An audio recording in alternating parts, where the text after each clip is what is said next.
এর সম্পদের সেই পুকুরের আপনারা কজন জাকাত বের করছেন? শুধু শুধু কি এই ধান, চাল আর গমের এই বাস এটুকু আপনার জাকাত?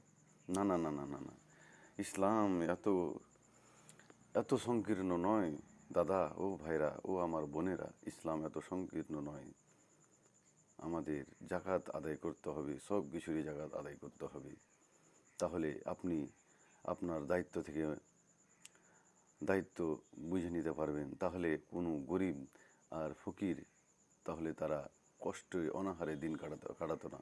যদি আপনি ঠিকভাবে যদি জাকাত দিতেন, যদি আপনি ঠিকভাবে প্রত্যেক ফসলের প্রত্যেক ইনকাম, যেখানে আপনার ইনকাম হচ্ছে সেখানেকার জাকাত আপনি দিতেন, তাহলে কোনো গরিব আর কোনো মিসকিন, কোনো ইয়াতিম বাচ্চারা সেই অনাহারে দিন কাটাতো না।